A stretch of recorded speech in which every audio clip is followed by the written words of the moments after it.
ci bëgg wulli wulli yéen waa Réfane yéen waa Bawol seen doom bi ñëwaat na wulli waat xam ngeen ko ndaanaan bi champion bi moom moo ñëw ci beneen facette moom moo ñëw ànd ak waa wulli production fas yéene bégal nag askanu Bawol ak Réfane gi yëpp ndax daf ñoo indil combat bu mag ci diggante Bour Sine doomi Bawol bi xale bi nga xamante ne nii su bëree mu neex bu feccee mu neex bu xeexee mu neex mu boole ko ak kan borom kuuru Baye Fall bi saalum saalum la ñu koy wax ca jom ja ca fulla ja ca mën a bëre ja waaye ca am fit ba combat boobu nag mbokk yi la wuli jël daal di koy sargale ki nga xamante ne nii moom mooy docteur Djibril Thiaw mooy maire ci commune bu Réfane combat spécial bi war a dox ci diggante Thiatou Mambay ak Léopold drapeau boobu la ñu jël daal di koy jagleel nag ki nga xamante ne nii moom mooy Amadou Tidiane Fall directeur bu DMTA ak yeneen i 9 combat espoir ay combat préliminaire yu neex looloo tax wuli daal di yombal nag entrée bi ndax 1500 dong la ko def tribune 3000 francs ci bésu la 16 wuli nee na dina décorer colonel Aline Diop commandant wu compagnie région centre ouest bu Thiès Lamine Samba itam dinañ ko fa décorer Gaston Mbengue wuli dina ko fa décorer sponsor leader bi nag du kenn ku dul Baye Parfum bi lay jox parfum bi gën ci parfum yi Cheikh Top Couture baax yaay céramique Darou Salam Fils jaaykatu jën bu mag bi animation bi Momo Ngom Mbayang Loum ñoo koy assuré kon mbokk yi bés baa ngi noonu le 16 mai foofee ca Réfane ñu ànd ci ak wuli production ku ci bëgg wulli wulli waa defal nii dama lay way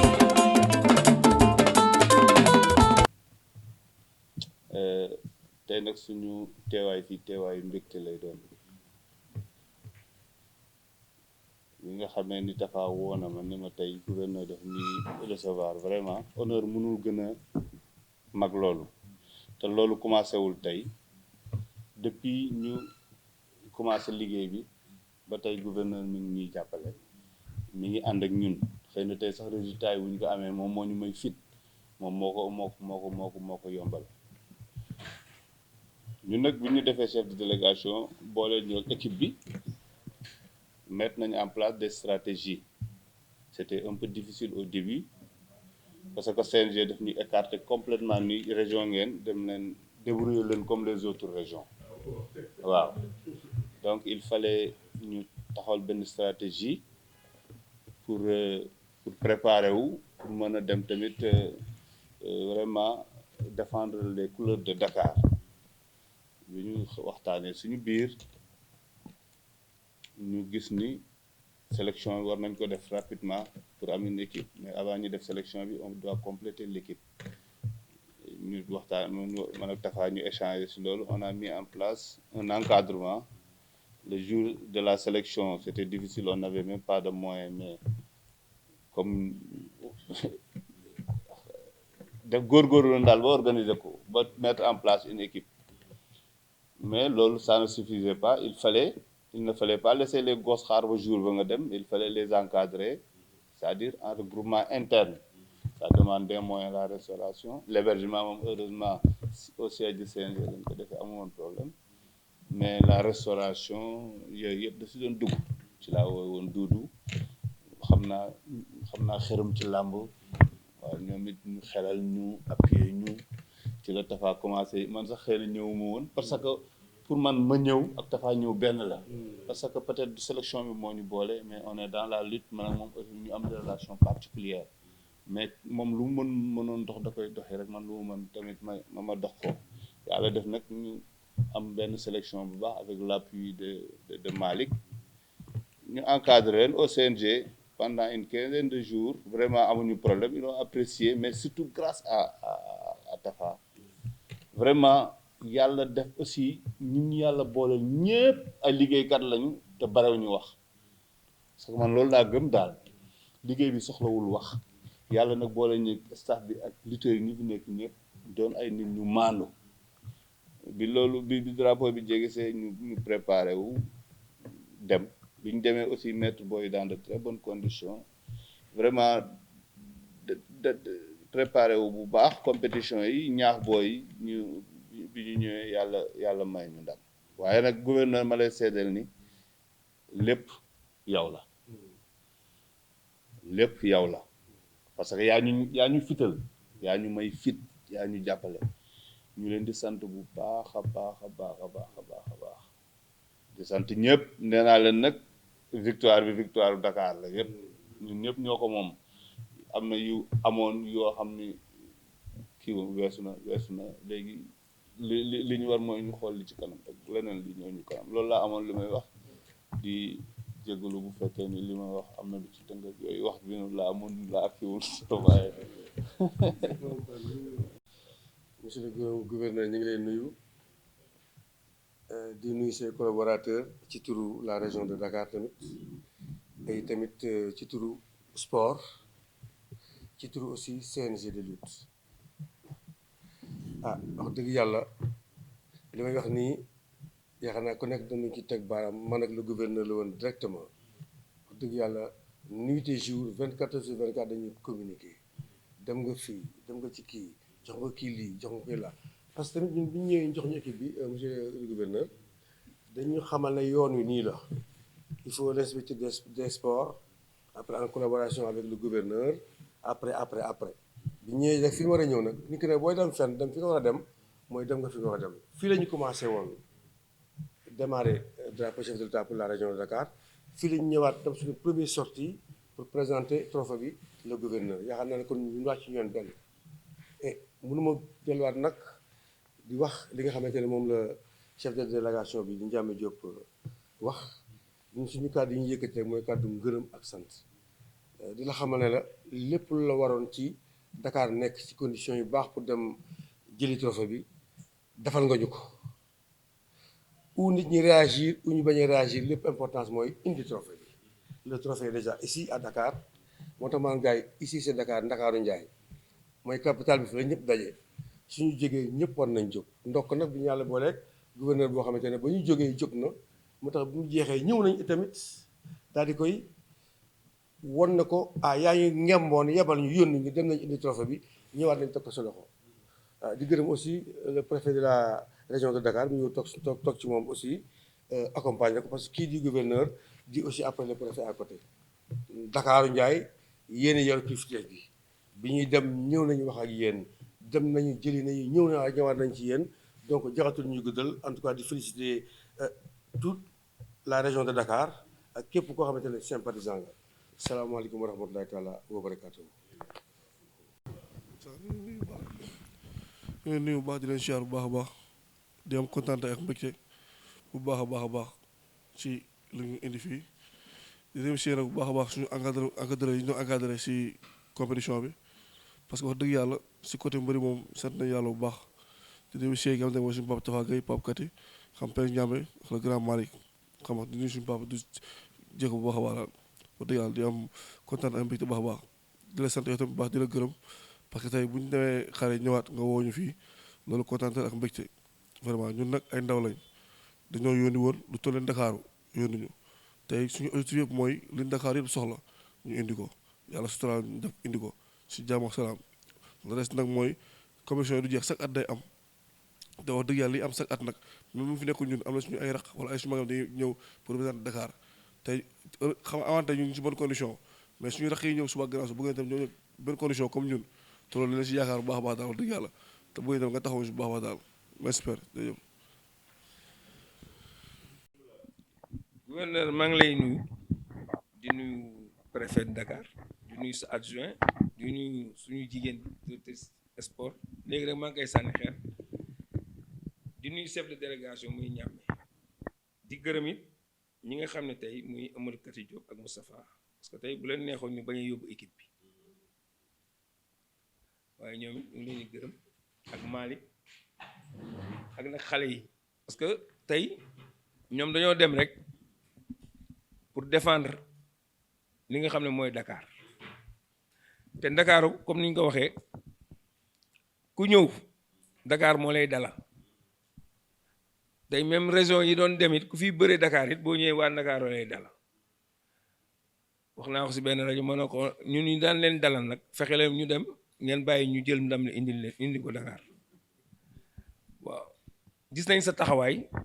ñàmmee muy Moustapha ñoom ñëpp wax nañ ko man it wax naa ko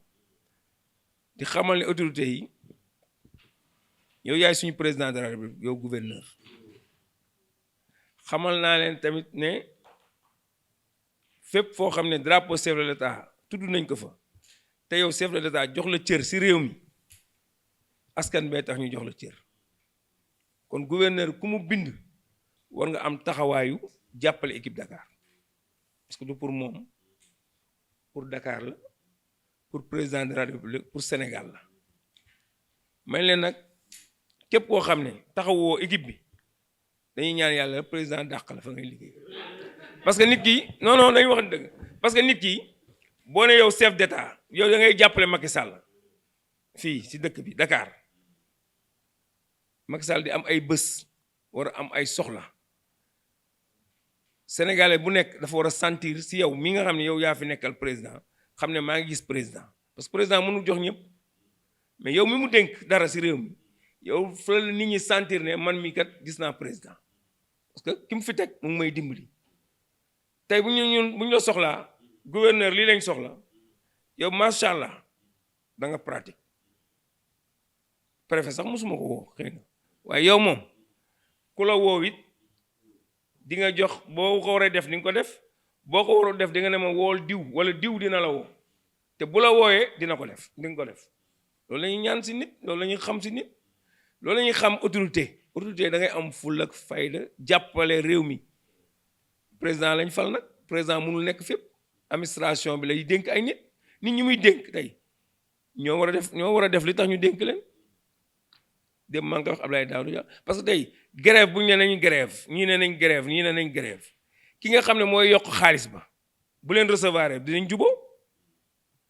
wala dem santé ñu bëri ngi naan merci parce que yokkal nañu lii def nañu lii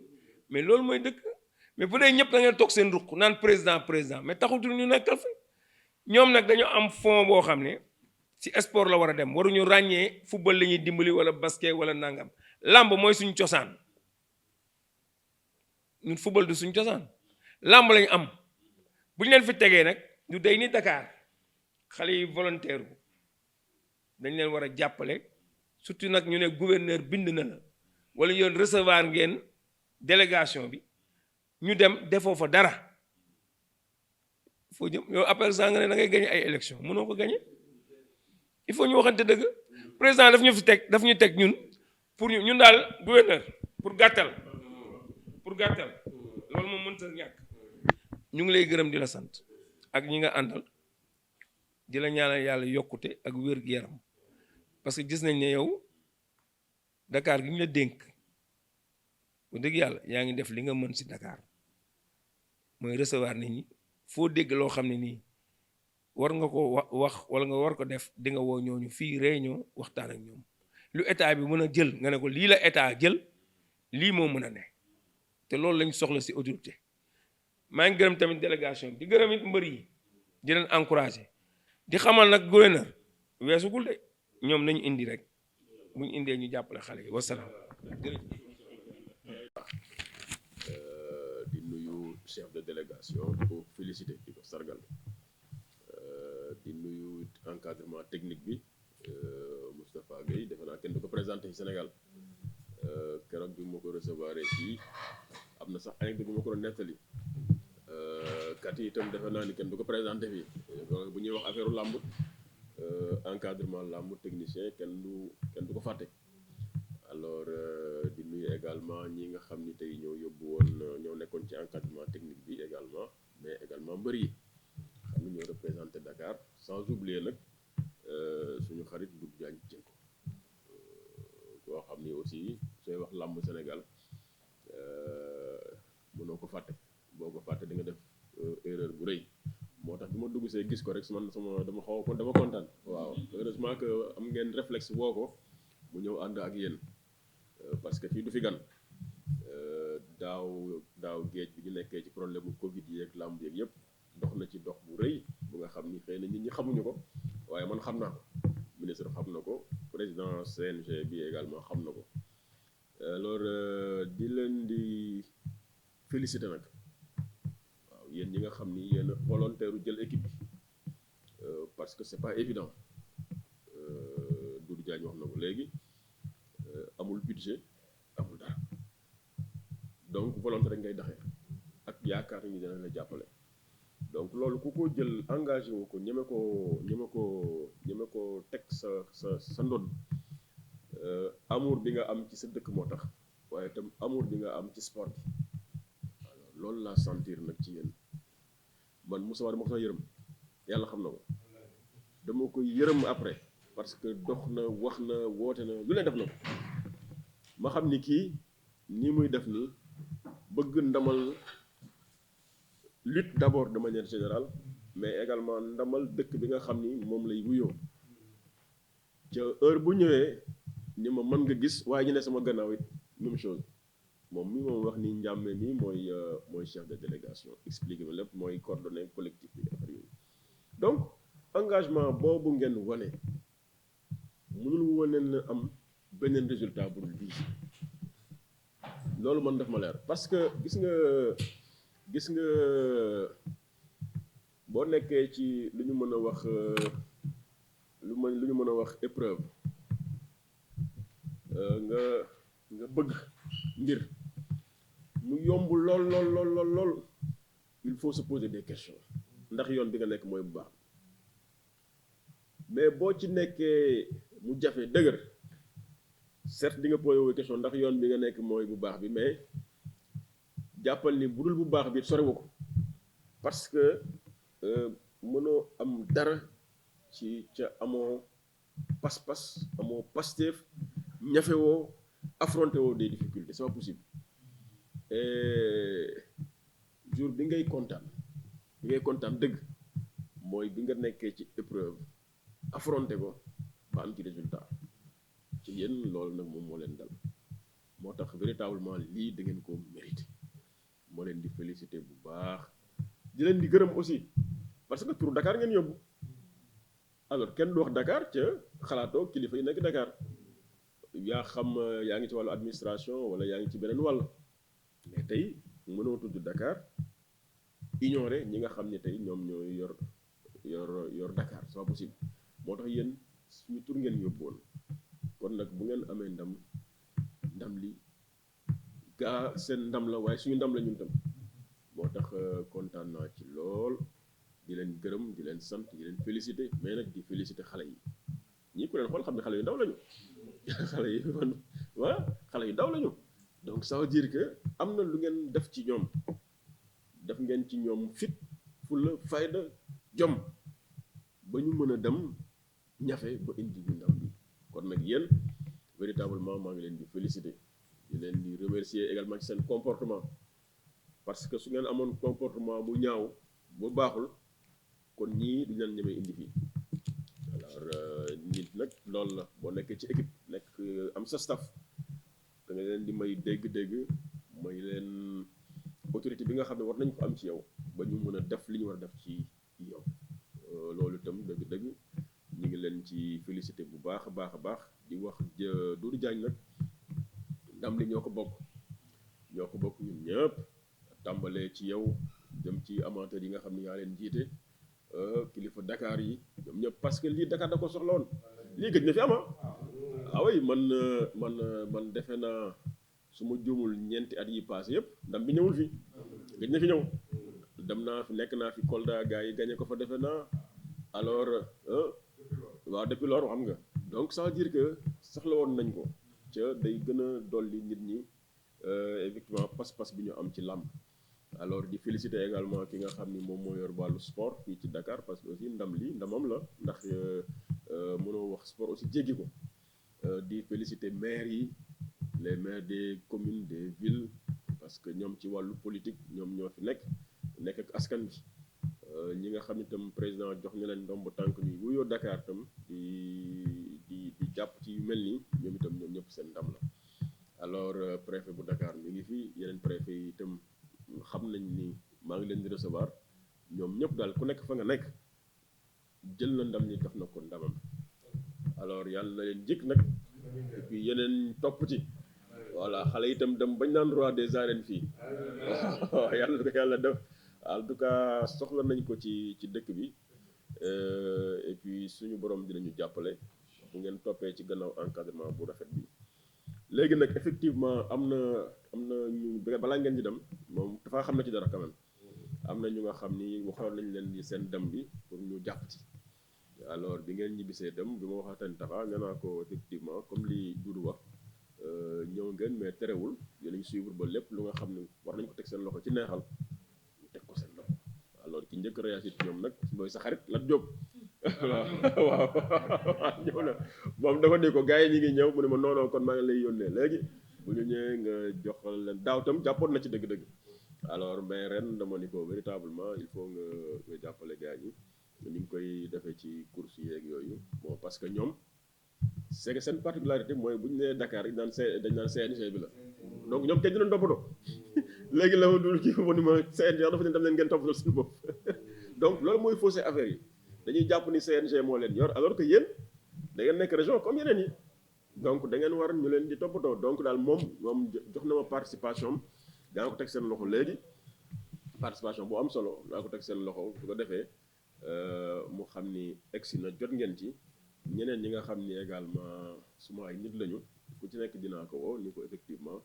jàppaleel ma suma xale yi ak encadrement bi parce que